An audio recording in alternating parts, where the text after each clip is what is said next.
Gold, trusted gold buyers. మీరు తాకట్టు పెట్టిన బంగారాన్ని విడిపించి ఈ రోజు ఉన్న మార్కెట్ ధరకు కొనబడను.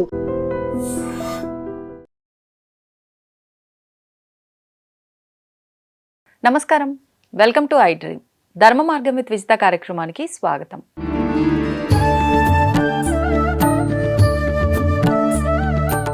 నమస్కారం అండి. నమస్తే అండి. అంటే అమావాస్య అంటే ప్రతి ఒక్క తిథి వారాలకు సంబంధించి ఏదో ఒక విశేషం ఉంది. అంటే చెడుది ఏది భగవంతుడు సృష్టించడేమో, ప్రతిదీ మంచి కోసమే సృష్టిస్తాడు, కానీ దాన్ని మనం ఉపయోగించే విధానం చెడుగా తీసుకుంటున్నామేమో అని నా భావన. అది వాస్తవమో కాదో తెలియదు, కానీ అమావాస్య తిథి అనేసరికి ప్రతి ఒక్కరిలో ఒక చెడు భావనే కలుగుతుందండి. ఖచ్చితంగా ఈరోజు బయటికి వెళ్ళొద్దు, ఇది చేయొద్దు, అది చేయొద్దు, ఏం చేసినా తినే ఆహారంలో కూడా చాలా నియమాలు ఉంటూ ఉంటాయి. నిజంగా అమావాస్య అంటే అంత భయపడాలంటారా ప్రస్తుత రోజుల్లో? మామూలుగా తిథులు మనకు మొత్తం 15 పౌర్ణమి వరకు, అమావాస్యతో కలిసి 16. శుక్లపక్షము కృష్ణపక్షము అని 2 ఉంటాయి. శుక్లము అనగానే తెలుపు అంటే వెలుతురు, కృష్ణం అంటే కృష్ణుడు ఉన్నట్టుగా నలుపుగా చీకటిగా ఉంటుంది అని ఒక భావం. దాంట్లో కూడా పౌర్ణమి తెల్లవారు నుండి దశమి వరకు కూడా కొంచెం వెలుతురు ఎక్కువ ఉంటుంది. ఎక్కడైతే మళ్ళీ దశమి నుండి మళ్ళీ చీకటి అవుతుంది, అమావాస్యకి దగ్గరకు వచ్చి మళ్ళీ వీర్యాతర్య వరకు కొంచెం చీకటిగా ఉంటుంది. ఎక్కడైతే చీకటి ఉంటుందో అది చీకటిగా కనిపిస్తుంది, ఎక్కడైతే వెన్నెల ఉంటుందో ఆనందంగా ఉంటుంది. కానీ ప్రతి తిథి గొప్పది. తిథి కాదు, తిథి అనేటువంటిది ఒక 24 గంటలు ఉంటుంది దాదాపుగా, కానీ ప్రతి క్షణం గొప్పది, ప్రతి క్షణం గొప్పది. ఈ అమావాస్య అనేటువంటి దానికి కొన్ని విశేషాలు చెప్పారు, అదేం తక్కువ కాదు.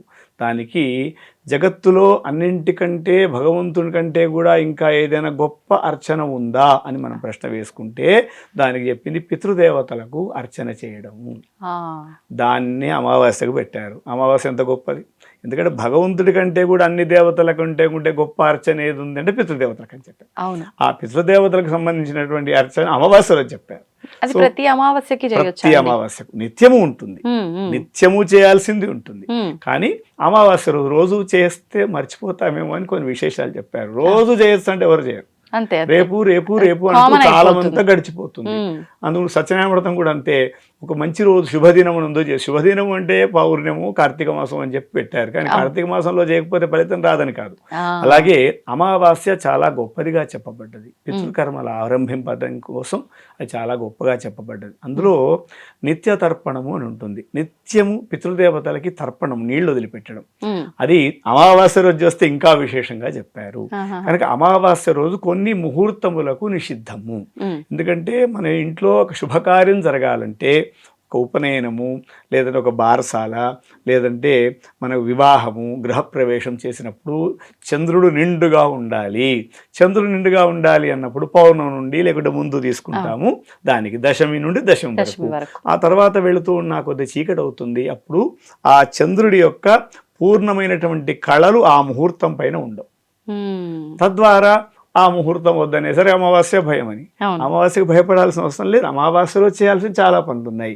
ముఖ్యంగా పితృ సంబంధించినటువంటి కార్యక్రమాలు చేయడం ద్వారా, ఆ రోజు దానము చేయడం ద్వారా, అందులో పశుపక్షాదులకు దానం చేయడం ద్వారా దాదాపుగా చాలా మంది కూడా ఇప్పటికి కూడా పక్షులకు ధాన్యం వేస్తుంటారు. అక్కడ గోశాల్లో అమావాస్య రోజు మరీ ప్రత్యేకంగా వెళ్ళి పితృదేవతలను వాళ్ళు ఉద్ధరించాలని వాళ్ళ కోసమై ఈ ప్రత్యక్షంగా కనిపించేటువంటి ఈ పశుపక్షాదులందరికీ కూడా దానం చేస్తూ ఉంటారు. ఆకుకూరలన్నీ పెడుతూ ఉంటారు ఎక్కడైతే గోశాలలో ఉన్నాయో. కనుక అమావాస్యకు ఎప్పుడు భయపడాల్సిన అవసరం అస్సలే లేదు. కొన్ని సందర్భాల్లో గ్రహణాలు వస్తుంటాయి. గ్రహణం వచ్చేదే పౌర్ణమి అమావాస్యకు. కనుక ఆ సందర్భంగా కొన్ని నియమాలు చెప్పబడ్డాయి పురాణాల్లో, వేదాల్లో, శాస్త్రాల్లో పెద్దవాళ్ళ ద్వారా. దానికి భయం అంటే కూడా భయం నియమంగా ఉండాలి తప్ప అమావాస్య తక్కువది ఎప్పుడు కాదు. అమావాస్య చాలా గొప్పది. ఇప్పుడు అమావాస్య రోజు చాలా మంది ప్రయాణం కూడా చెయ్యరు. నిజంగా అమావాస్య రోజు ప్రయాణం చేయకుంటే ఎలా సాధ్యపడుతుందండి? మరి ఇప్పుడు ఏటైనా ఊరు వెళ్ళాలి అని అంటే సరే సెంటిమెంట్గా పెట్టుకున్నాం, మరి ఆఫీస్కి వెళ్ళేది ప్రయాణం కాదా? చేస్తున్నాం కదా, ఏమంటారు? నిత్య విధులు మామూలు విషయం, ప్రత్యేకమైన సందర్భాల్లో చెప్పారు. దానికి కూడా అదే చంద్రుడి కళలు ఉండాలని. అయితే దీనికి అనేకమైన మార్గాలు చెప్పారు. పూర్వంలో ప్రయాణం అంతా కూడా ఎడ్ల బండి, గుర్రపు బండి పైన వెళ్ళేవారు. దారి కనిపించదు, చీకట్లో దారి కనిపించదు, వెళ్ళాలి, పశువులకు కనిపించాలి, వెళ్ళే వాళ్ళకి కనిపించాలి. అవును. ఇది సాధారణ విషయం కనుక దారి కనిపించాలంటే మంచి నిండు పున్నం వెళ్ళలో పెడితే అవి చక్కగా వెళ్ళిపోతాయి. ఆ పశువులు కూడా ఆ ఎడ్లు అవును. వెళతాయి. ఇబ్బంది లేకుండా. ఇప్పుడు ప్రస్తుత కాలానికి అనేకమైనటువంటి మనకు ఉన్నాయి రవాణా మార్గాలు. అవును. అయినా కూడా ఆ రోజు మనకు ఖచ్చితంగా వెళ్ళాల్సి వస్తే ఇబ్బంది ఏం లేదు. ఉమ్. కానీ నేను ఈ రోజే వెళతానని వెళ్లకుండా మనం కొన్ని ప్రత్యేక విషయాలు నిత్యము దినసరిగా చేయాల్సినటువంటి దానికి ఆఫీస్కి వెళ్ళడం కానీ ఇంకో మార్గం కానీ, ఇప్పుడు కొన్ని చోట్ల అమెరికా లాంటి దేశాల్లో ఒక ప్రదేశం నుంచి ఒక ప్రదేశానికి ఫ్లైట్లో వెళ్ళాల్సిందే. అవును. అప్పుడు నేను ఫ్లైట్ ముహూర్తం చూస్తాను, రాహుకాలం ఉంది, దుర్ముహూర్తంలో వెళ్ళిపోతుంది అది. అవును. అలాంటి సందర్భం కాకుండా కొన్ని విశేషాలు చెప్పారు. ఈరోజు నేను ఒక కొత్త ఆరంభం చేస్తున్నాను, ఇంకొక దగ్గర ముంబైకి వెళ్ళాలి, నేను చెన్నైకి వెళ్ళాలి, బెంగళూరు వెళ్ళాలి, లేదా వేరే దేశానికి వెళ్ళాలి. అలాంటి సందర్భంలో అన్ని చూసుకొని వెళ్ళడం తప్పేం లేదు. కానీ ప్రతిదానికి అమావాస్య పనికిరాదు, రాహుకాలం పనికిరాదు, ఇది పనికిరాదని ప్రతిదానికి అవసరం లేదు. ఎందుకంటే నిత్యం చేయాలి. 7:30కి ఉదయం నేను ఒక దగ్గరికి వెళ్ళాలి, ఆ సమయంలో ఉదయం దుర్ముహూర్తం ఉంటుంది. నిత్యానికి అవసరం లేదు. ప్రత్యేక విషయాల్లో కొన్ని ఆలోచించాలి, కానీ ప్రతిదానికి అవసరం లేదు. అయితే అమావాస్య అనగానే నాకు ఇంకొకటి కూడా గుర్తొచ్చింది. చాలా వరకు వింటూ ఉంటాం, అమావాస్య రోజు ఆడపిల్ల పుడితే లక్ష్మీదేవి ఇంట్లోకి వచ్చినట్టే అని చెప్పి.